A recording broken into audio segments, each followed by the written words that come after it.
سيدنا واغفر لنا ما مضى يا واسع الكرم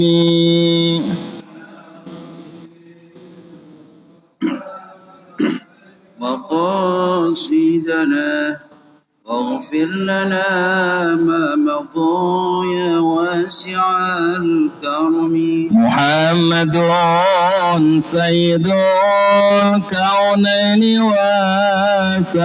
والثقلين والفريقين من عرب ومن أعجم يا ربي بالمصطفى بلغ مقاصدنا واغفر لنا ما مضى نبينا الأمير النهي فلا أحد أبر في مولى لا منه ولا نعمي يا ربي بالمصطفى بلغ مقاصدنا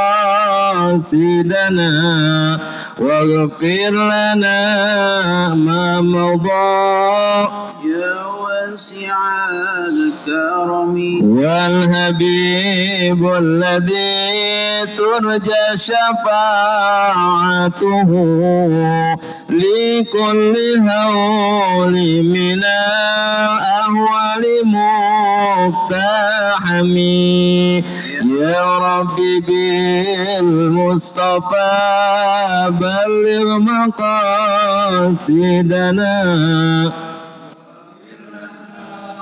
ما مضى يا واسع الكرم مولاي صل وسلم دائما أبدا على حبيبك خير الخلق كلهم يا ربي بالمصطفى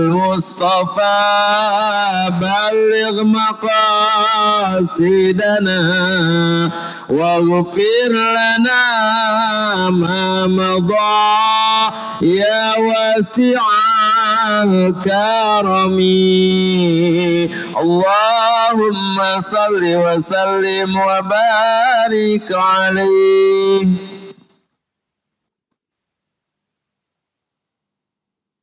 Assalamualaikum warahmatullahi wabarakatuh.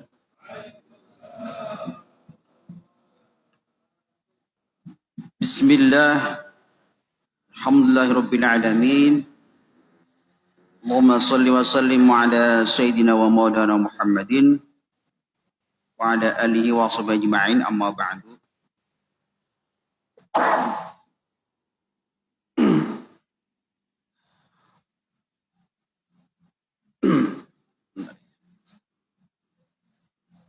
Para jamaah sekalian, para pengurus TKM, para asatidz, serta pendengar semuanya, baik yang melalui offline maupun online yang dirahmati Allah Subhanahu wa taala. Pada kesempatan kali ini kita masih melanjutkan pembahasan tentang kematian. Ya. Sebelum itu, mari kita sama-sama baca suratul Fatihah. Kita hadiahkan kepada Rasulullah, para sahabat, para aulia, para ulama, para guru-guru kita yang telah mengajarkan kepada kita. Wabil khusus muallif hadzal kitab Syekh Muhammad Amin Al-Kurdi. Biniyatin sholihah wa ila hadrat Nabil Mustafa Rasulullah sallallahu alaihi wasallam. Wa bi barakati al-Fatihah. A'udzu billahi minasyaitonir rajim. Bismillahirrahmanirrahim. Alhamdulillahirabbil alamin. Arrahmanir rahim. Maliki yaumiddin. Iyyaka na'budu wa iyyaka nasta'in. Ihdinas siratal mustaqim. Siratal ladzina an'amta 'alaihim ghairil maghdubi 'alaihim waladdallin. Amin.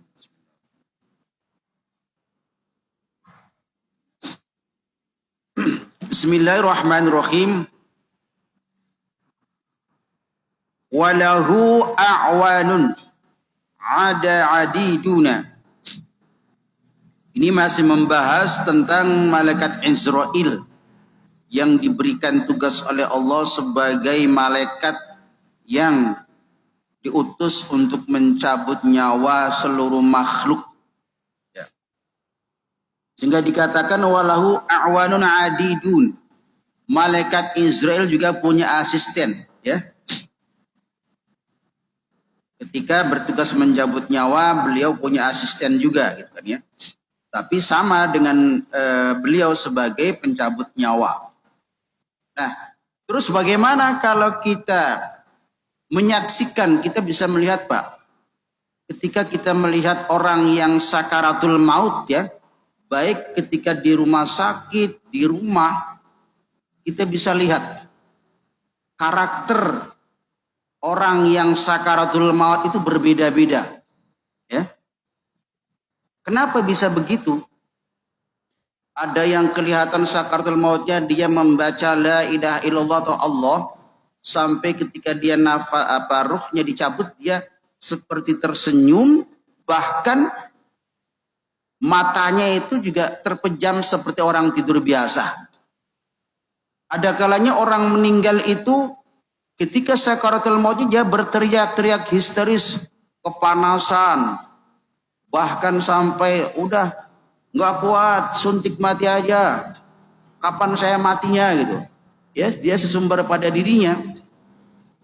Bahkan ketika ruh dicabut dari tubuhnya, matanya seperti melotot gitu ya. Ketika kita tutup begini, matanya masih melotot. Saking menahan rasa sakit ketika ruhnya dicabut. Yang membuat seseorang ketika meninggal itu berbeda-beda. Sehingga di sini dikatakan yatarafaqu bil mu'mini wa ya'tihi fi suratin hasanatin. Malaikat Israel ketika akan mencabut nyawa orang yang beriman, ya, yatarafaqu, dia penuh dengan belas kasihan. Ya. Kenapa? Karena malaikat Israel khawatir kalau dia mencabutnya tidak dengan cara halus akan merasakan kesakitan. Maka Rasulullah ketika menggambarkan ruh dicabut itu, kata Rasul lebih sakit daripada 1000 sayatan pedang. Itu Rasulullah masih merasakan sakitnya luar biasa. Bagaimana dengan kita? Ya. Maka malaikat Israel yatarafaqu penuh dengan belas kasihan ketika mencabut nyawa orang yang beriman, bahkan datang ketika mendatangi orang yang beriman yang akan dicabut nyawanya, wa ya'tihi fi suratin hasanatin, dalam wujud yang sangat tampan. Suratun hasanatun, ya.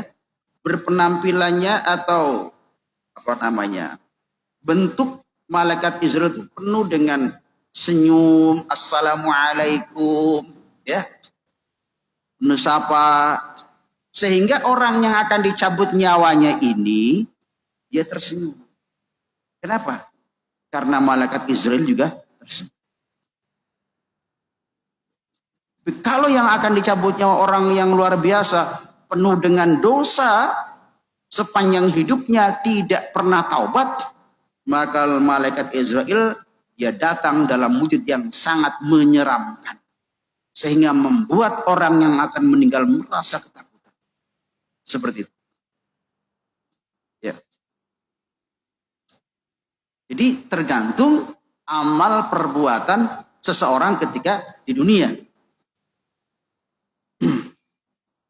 Duna ghairihi, berbeda ketika malaikat Israel akan menjemput ajal orang yang naudzubillah tidak beriman, ya.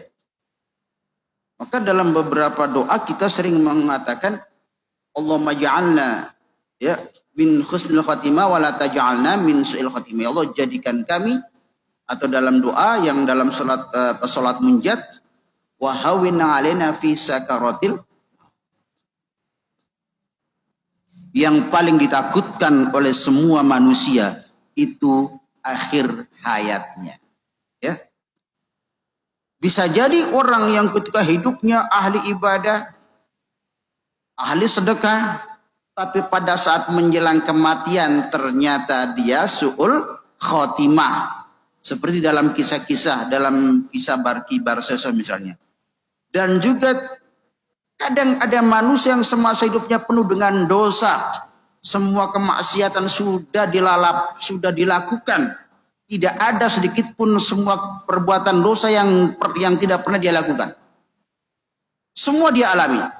Apapun dosanya, baik dosa kecil maupun dosa besar. Tapi atas kehendak Allah pada akhir hayatnya dia husnul khotimah. Ini yang kita takutkan. Sehingga dikatakan wal abdu ala amalin solihin yakunu sahlan. Maka hamba Allah atau manusia itu kembali kepada amal perbuatannya. Ya. Kalau perbuatannya dia solih, baik, maka sahlan. Dia dicabut nyawanya dengan mudah dan senyum. Ya. Diperlihatkan surga sebelum dia dicabut nyawanya. Dan bagi orang-orang yang pendosa yang su'ul khotimah, meninggalnya, ya, boro-boro senyum, dia merasa ketakutan karena diperlihatkan oleh Allah kepadanya tempat kembalinya itu neraka. Nah itu.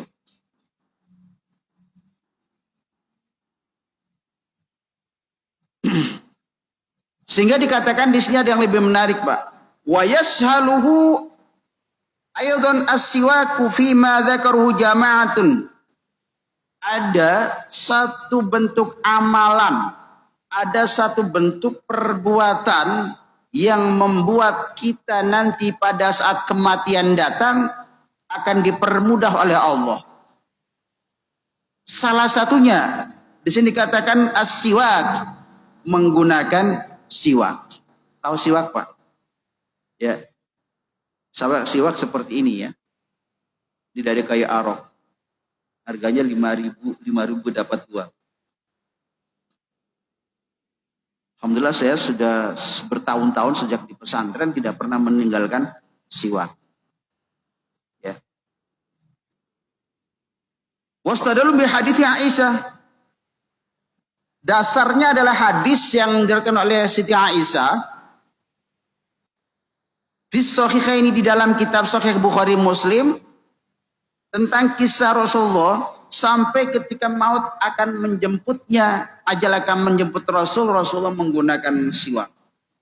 Supaya, kata Rasul, supaya ketika aku dicabut nyawanya dimudahkan. Rasulullah orang yang paling mulia. Sayyidul awwalina wal akhirin, Sayyidul anbiya'al mursalin. Seorang yang dijamin masuk surga. Yang pasti diampuni kalau punya dosa, masih menggunakan siwak. Mohon maaf, sedangkan kita yang belum ada jaminan dan tidak ada yang menjamin masuk surga, kadang-kadang kita tidak menggunakan siwak. Mungkin karena kita belum tahu, ya, baik belum tahu hukumnya maupun belum tahu manfaat dan fadilahnya.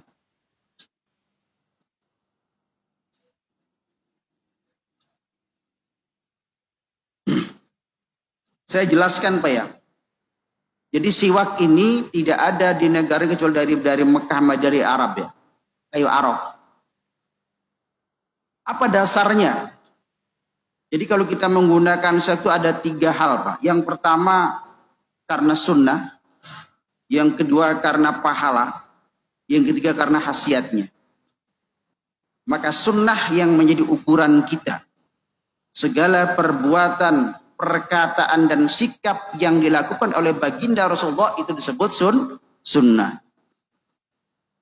Aqwalun wa af'alun wa takrirun wa sifatun. Sunnah.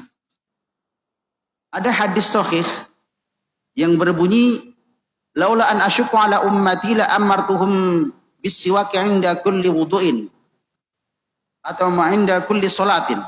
Kata baginda Rasul, kalau saja aku tidak memberatkan atas umatku, maka aku akan perintahkan, akan aku wajibkan kepada umatku untuk menggunakan siwak ketika akan melakukan sholat. Kenapa Rasul mengatakan demikian, Pak? Karena Rasul bisa membayangkan pada zaman itu orang yang mempunyai siwak sangat sedikit. Seluruh dunia muslim, seluruh dunia Islam tidak gampang mendapatkan siwak. Perjalanan ke Makkah begitu susah. Tapi sekarang tidak ada alasan untuk tidak mendapatkan siwak. Karena banyak di toko-toko herbal, di toko di Tanah Abang, di toko-toko perlengkapan haji umroh dijual. 5.000, Pak. Pahalanya luar biasa. Ya. Itu atas dasar hadis Rasul. Saya mengutip pada 2 hadis.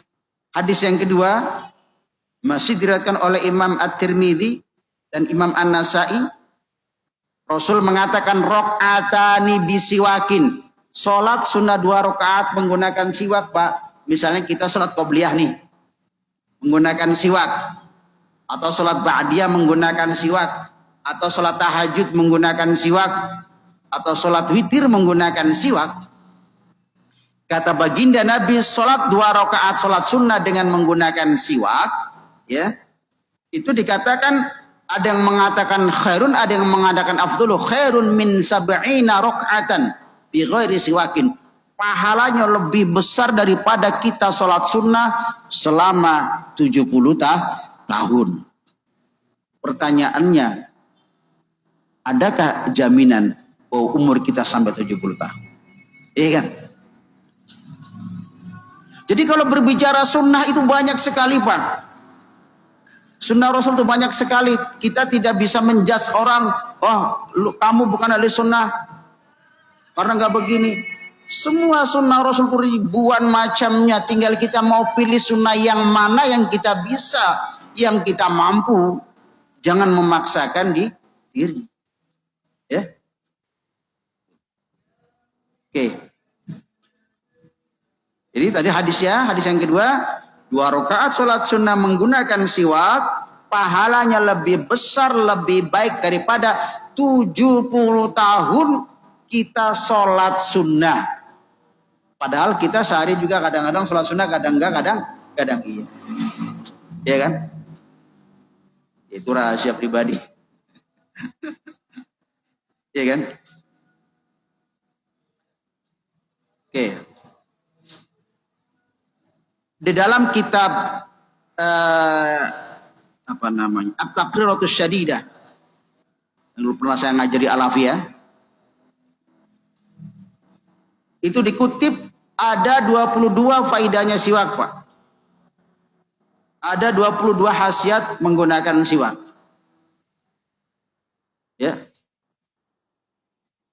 Maka dengan melihat padilah itu, dengan melihat keutamaan itu, saya termotivasi.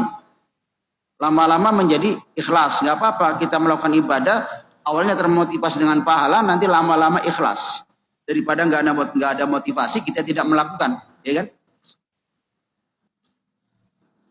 Di situ dikatakan as-siwaku mutahharatun lil fam, mensucikan mulut, Pak. Kemudian yang lebih hebat lagi mardahu lirabb, membuat Allah ridho. Pertanyaannya, suka atau tidak kalau Allah ridho kepada kita? Iya kan? Kan sering kita dengar, apakah Allah ridho?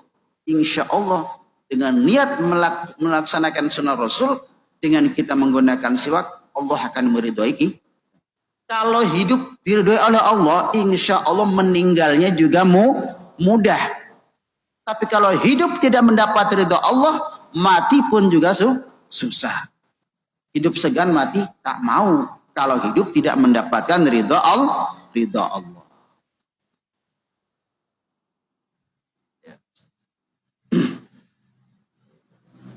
Saya menghitung 22 fadilah, diantaranya di situ katanya memudahkan sakaratul maut. Ya. Gitu.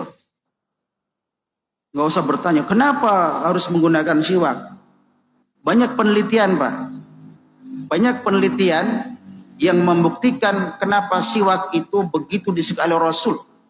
Setiap perbuatan yang dilakukan oleh baginda Nabi akan mengandung fadilah, akan mengandung khasiat yang luar biasa yang dirasakan oleh manusia. Ibu angkat saya hampir 90 tahun meninggal, sepanjang hidupnya tidak pernah tidak pernah meninggalkan siwak. 90 tahun, Pak, hampir ya. Giginya masih utuh, Pak. Rambutnya masih hitam. Pendengarannya masih tajam. Matanya masih bisa melihat ayat Al-Qur'an. Karena di situ dikatakan wa majalatunil basor. Sering menggunakan siwak maka pandangan matanya tajam. Sering menggunakan siwak maka akalnya cerdas, memudahkan belajar, fasih lidah kita.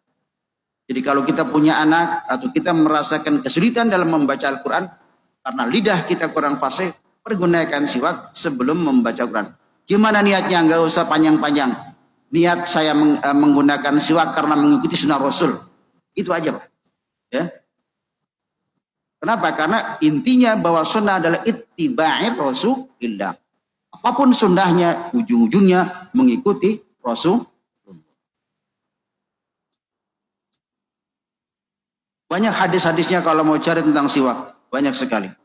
Ya, terutama dalam kitab Sahih Bukhari dan kitab Sahih Muslim. Yang pertama ya, mumpung kita masih ada kesempatan daripada penasaran, lebih baik beli, Pak. Ya, kalau coba-coba hal yang positif bagus, tapi kalau coba-coba hal yang negatif, jangan kan gitu. Saya merasakan karena pengalaman pribadi saya, ketika saya kesulitan dalam mengucapkan beberapa huruf hijaiyah, saya niat menggunakan siwak mengikuti sunnah Rasul, diberi kemudahan, Pak. Menghafal pun saya mudah. Di pesantren itu paling susah menghafal Alfiyah Ibnu Malik yang syair-syair nahwu 1000 bait lebih. Ya. Banyak orang-orang yang hafidz Quran itu saya bertanya, katanya dengan menggunakan siwak menghafal Qurannya lebih mudah. Oke.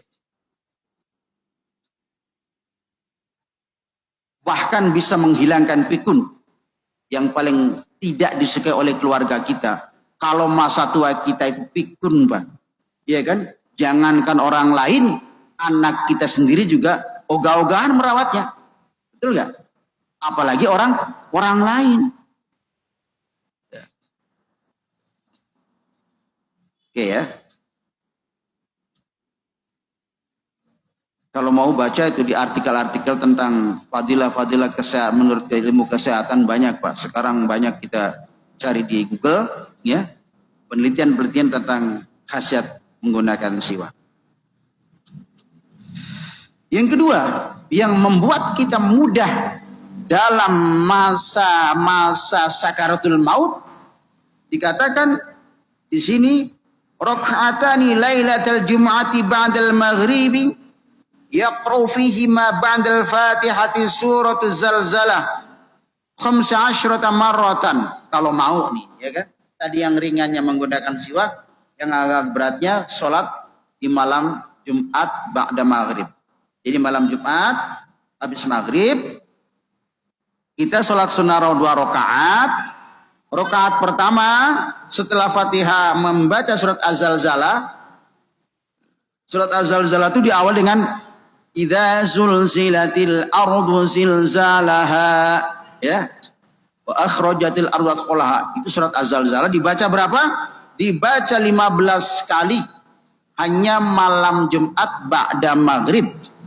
Itu fadilahnya akan dimudahkan pada saat sakaratul maut.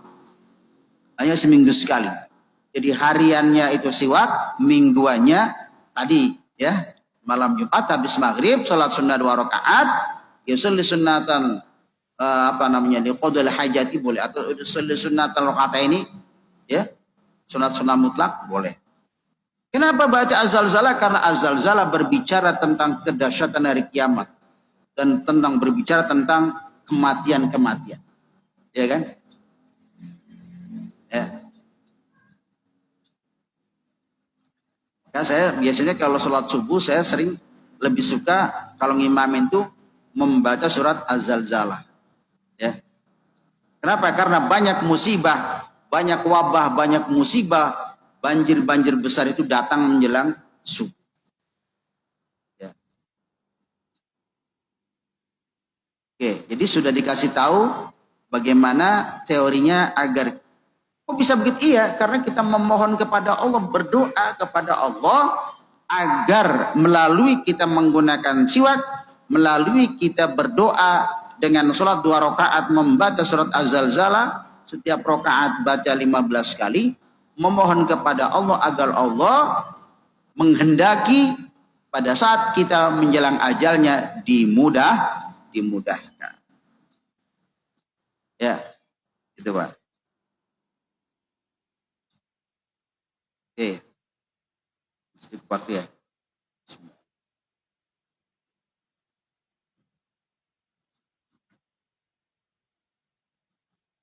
Pertanyaannya begini, pengen sih Pak Ustadz, saya kalau ada teman pulang haji, pulang umroh, ngasih siwak, saya bingung buat apaan ya? Digeletakin di pojok lemari Pak, sampai digigitin tikus, ya kan? Apa itu buat apaan tuh gitu kan? Kita nggak tahu manfaatnya Pak. Maka karena kita nggak tahu manfaatnya, seakan-akan tidak ada, ngapain sih buat gini-gini segala gitu. Oh ternyata ada hadisnya yang pahalanya luar biasa. Ya. Ada lagi katanya kalau pengen awet muda sering menggunakan siwak. Ya. Umur boleh tua tapi semangat tetap muda, semangat dalam hal yang baik maksudnya itu ya.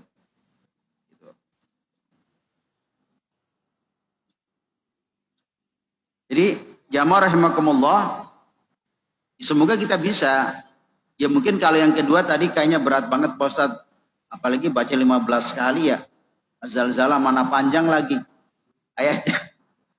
Ya. Sudah siwak aja Pak. Caranya gimana? Nah cara menggunakan siwak ada beberapa teori. Kalau saya mengambil teori yang penting ganjil Pak. Ke kanan sekali ya dan niat. Kalau kita nggak bisa bahasa Arabnya, saya niat menggunakan siwak begitu sunnah Rasul, ya. Ke kanan sekali, ya. Diarahkan aja, sekedar dilewatkan aja ke kanan sekali, ke kiri sekali, ke lak-lakan sekali, ya. 1, 2, 3, sudah. Gampang Pak. Bahkan gigi kita nanti akan jarang sakit gigi, ya. Jengkol umur 80 tahun orang tua saya masih kuat makan jengkol. Gak ada ompong giginya itu. Kan banyak anak-anak muda sekarang ya 50 tahun belum sampai udah pada ompong. Ya kan? Karena meninggalkan sunnah Rasul kan gitu.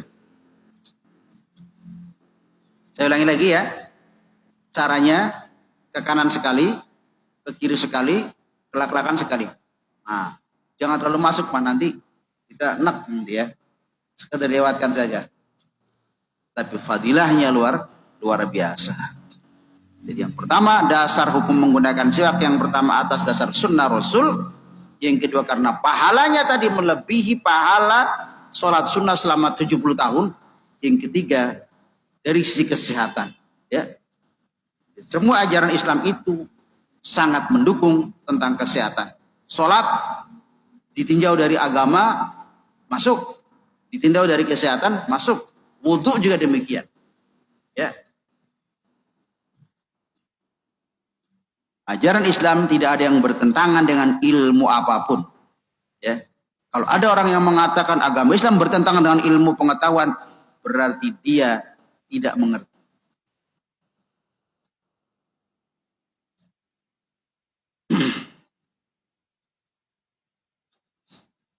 Baik, jamaah rahimakumullah. Selanjutnya, wa mimma yajibu i'tiqadihi. Sebagian dari satu kewajiban yang harus kita yakini yaitu inna ajala kulli dhi ruhin bihasabi ilmillahi wahidin la tu'addadu fihi.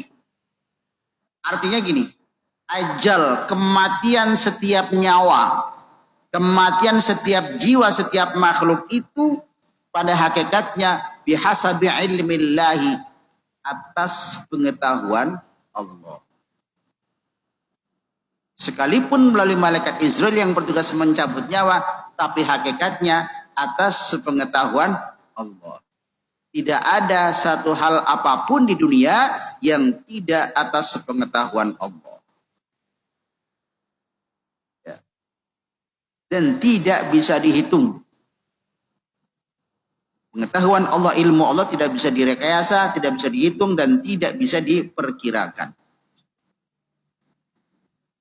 Kalau begitu, wa anna kulla maktulin lam yamut illa bihasabi inqidai ajalihi fil waqti alladhi 'alima Allah Ta'ala.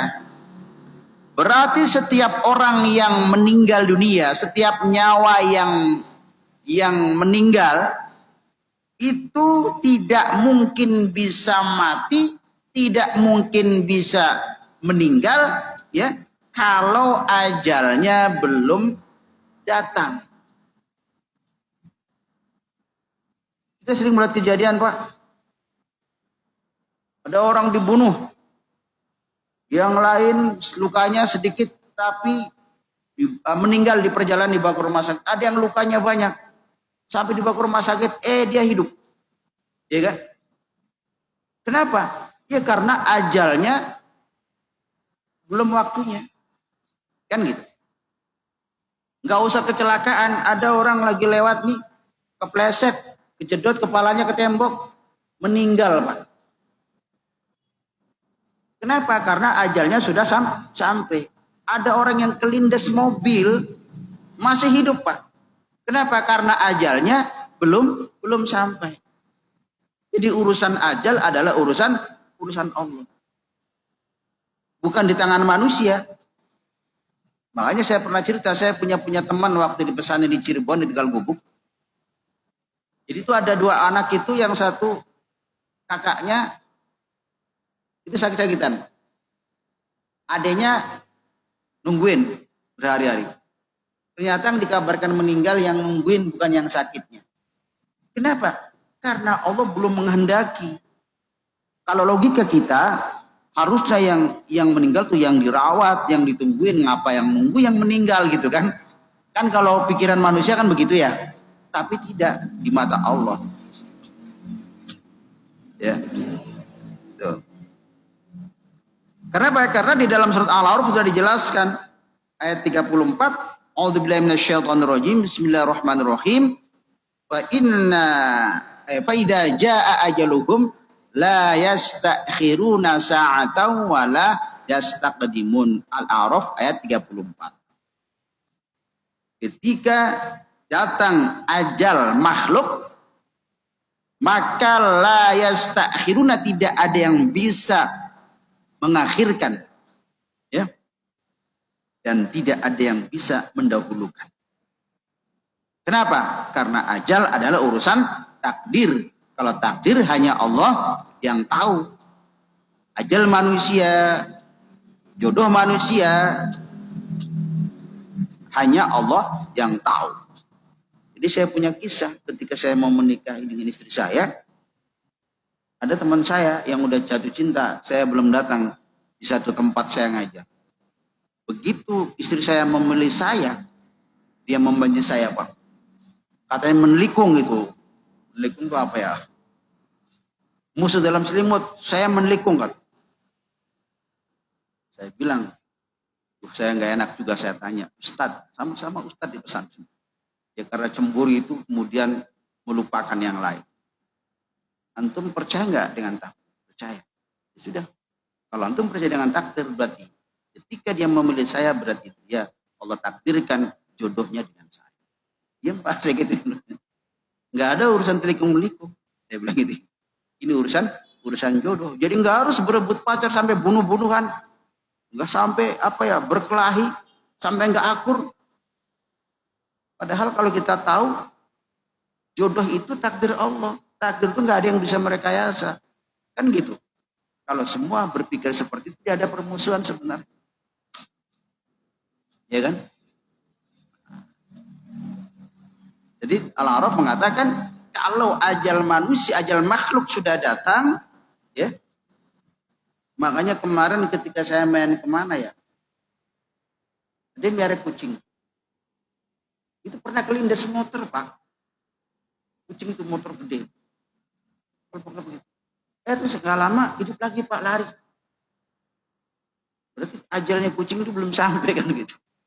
Kadang kucing kelindas ekornya, ya, atau kelindas kakinya aja meninggal. Berarti ajalnya kucing itu sudah sampai. Nah, ya, jadi persoalan kematian adalah persoalan takdir Allah atau rahasia Allah.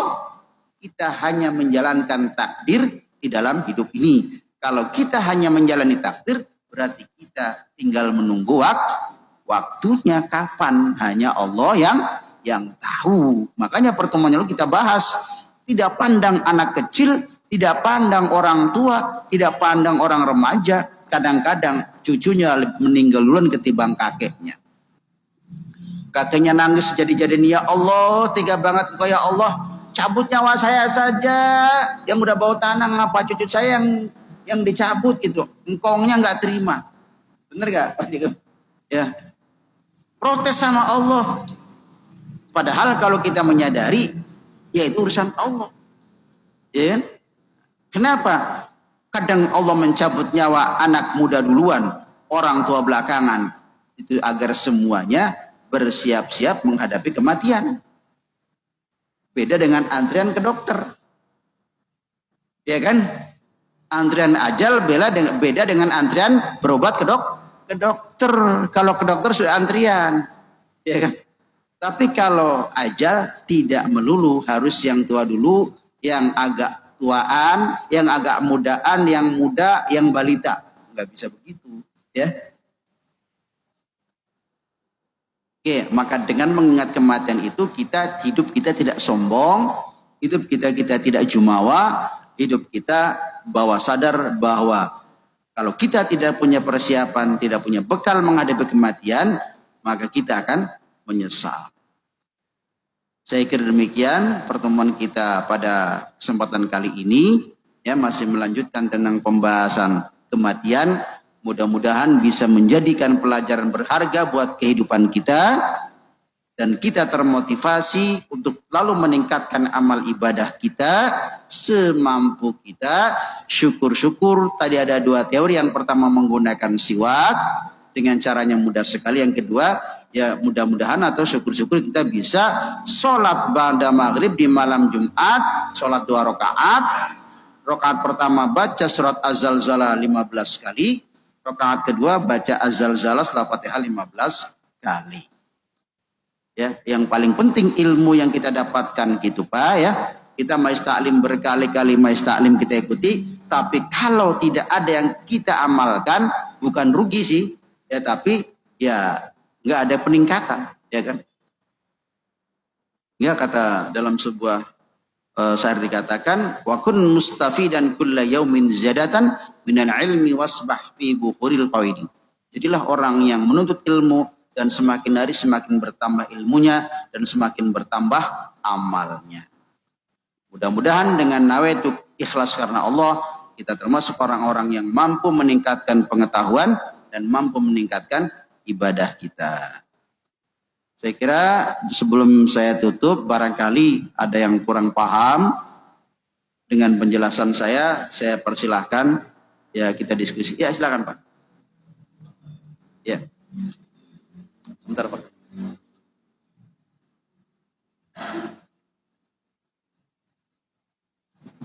Baik Ustaz. Yang saya ingin tanyakan tentang siwak, ya. Apakah kan sekarang udah zamannya sikat gigi, ya? Apakah sikat gigi itu bisa menggantikan siwak, Ustaz? Itu aja, Ustaz. Terima kasih. Ada sikat gigi mereknya siwak, Pak. Odol mereknya siwak, Pak. Sama nggak dengan siwak yang dimauin oleh Rasulullah? Jawabannya tidak sama. Ya, karena Rasulullah itu dan kandungannya berbeda. Jadi setelah diteliti kandungan kayu orok itu luar biasa. Nah kalau sikat gigi walaupun mereknya siwak, hanya plastik kan gitu kan, ya kan? Jadi berbeda jawabannya, ya, gitu. Bisa dipahami Pak, ya? Ya. Baik, izin Pak Kiai, terima kasih. Mohon maaf Bapak sekalian, saya izin bertanya, mengganggu waktunya. Malam hari ini terlihat beda karena disiarkan langsung. Saya bersyukur sehingga siar ini semakin banyak didengar oleh kalangan-kalangan luar. Mudah-mudahan mereka bisa bergabung di pengajian kita yang akan datang. Pak Kiai, saya mencoba menyimak apa yang Pak Kiai sampaikan mengenai kematian. Yang bisa menghisap dosa kita adalah diri kita sendiri yang bisa mencoba untuk menghisap kita. Nah, ini bagaimana caranya Pak Kiai, cara cerdas dalam menyongsong kematian di usia-usia kita senja seperti ini. Jadi sehingga kita siap untuk menyongsong kematian itu. Satu itu. Dua, tak kala kita mengantarkan ke pekuburan ya, ada beberapa yang berbeda saya melihat. Ada kadang-kadang Pak Kiai itu mentalkin mayat setelah dikubur dan kadang-kadang tidak ada. Apakah fungsi talqin ini berpengaruh pada si mayit yang ada di dalam? Demikian yang bisa saya sampaikan Pak Kiai. Terima kasih atas pencerahannya. Akhir kata wabillahi taufiq wal hidayah. Wassalamualaikum warahmatullahi wabarakatuh. Waalaikumsalam.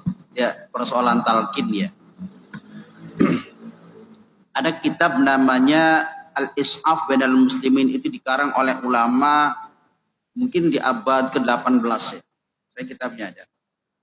Di situ dijelaskan mendoakan orang yang meninggal dalam pandangan ulama-ulama mazhab. Mayoritas ulama mazhab itu memperbolehkan menalkin. Menalkin itu mengajari. Ya, mengajari lakinu mautakum ada dua macam. Ada yang mentalkin orang yang sakaratul maut, lakinu mautakum di surat Yasin. Talkinlah orang yang akan meninggal katanya. Jadi kata mautakum itu ada yang mengartikan akan meninggal. Makanya kalau orang yang udah selamat kumpul, ayo baca doa, baca Yasin. Nah, supaya dengan doa yang kita baca, Allah memudahkan ajalnya, Allah mengampuni dosa-dosanya. Mendoakan kan gitu. Rabbana ighfir lana wa liwalidayna, ya. Dalam surat Al-Quran dikatakan, ya Allah ampunlah dosaku dan dosa-dosa orang yang telah mendahului kami, alladzina sabaquna bil iman. Kemudian yang kedua, ketika mentalkin orang yang sudah dikubur, itu ada perbedaan pendapat. Jadi kita, kalau saya ambil sisi positifnya Pak, ya kan, mendoakan orang yang meninggal itu kan dianjurkan, ya kan. Ya, kita ambil pendapat yang memperbolehkan. Ya, kalau yang tidak mau ya nggak apa-apa. Yang paling penting kita menghormati perbedaan. Yang mentalkin setelah orang itu dikubur juga dia ada dasarnya, ya kan? Yang tidak juga silakan mungkin ada dasar. Yang salah itu yang tidak pernah mendoakan. Jadi gitu Pak Haji Joko. Ya, boleh. Kenapa? Karena hadis itu lakinu mautakum itu tidak ada tidak ada takkid, tidak ada pembatas. Oh enggak, sebelum mati enggak ada. Dan tidak ada yang mengatakan setelah mati, enggak ada. Berarti kalau begitu karena hadis itu maknanya umum, berarti boleh sebelum meninggal dan boleh setelah dikubur. Itu Pak Haji Joko. Ya. Baik. Karena sudah isya ya? Belum.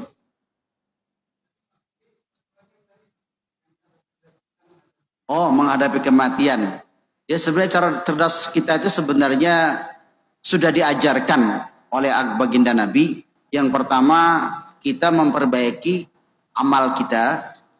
Yang kedua, kita memperbaiki ibadah kita. Ya kan? Hanya dengan itu kan, dengan ibadah dan amal kita. Ya kan? Makanya dalam hadis apa tuh? Idza mata ibnu adama ingqata amalu. Itu kan secara cerdas sebenarnya hadis. Ya. Ketika manusia terputus jasadnya atau ketika manusia meninggal, semua amal terputus kecuali 3. Yang pertama apa? Sedekah jariyah. Kita pernah sedekah ke masjid pembangunan Baitul Ma'mur. Ya kan? Maka setelah kita meninggal, maka sedekah itu akan menyertai kita. Ya kan? Kemudian apa? Ilmun yantafa bi, ilmu yang bermanfaat. Misalnya saya mengajar di Baitul Ma'mur nih. Mohon maaf ya. Nah, kemudian jamaah mengamalkan yang saya sampaikan. Terus jamaah mengajarkan kepada keluarganya. Berarti ilmu saya insya Allah manfaat. Nah, ilmu yang bermanfaat dan terus diajarkan oleh murid-muridnya, itu akan menyertai kita. Yang ketiga, anak soleh yang mau mendoakan orang tuanya. Kadang banyak anak tapi nggak ada yang mendoain orang tuanya. Ya Allah alam, saya tidak mengatakan itu. Ada yang mengatakan mendoain orang itu bid'ah loh, nggak akan sampai, ya itu silakan aja. Tapi hadis tadi tidak ada batasan kapan dan di mana seorang anak mendoakan orang tuanya, ya kan? Jadi hadis tadi artinya luas, ya. Itu Pak Haji Joko ya, udah diajarkan Al-Habib itu cara cerdas dalam menyambut kematian. Baik, karena sudah Isya ya, insya Allah mudah-mudahan kita diberikan kesempatan dan diberikan kesehatan dan diberikan umur panjang. Mudah-mudahan kita bisa melanjutkan pada pertemuan berikutnya. Akhirnya apa yang saya sampaikan, kalau ada hal-hal yang kurang berkenan, mohon dimaafkan dan mohon dikoreksi. Ihdinas siratal mustaqim. Akhirul kalam, wallahul muwaffiq ila aqwamit thoriq. Wassalamualaikum warahmatullahi wabarakatuh.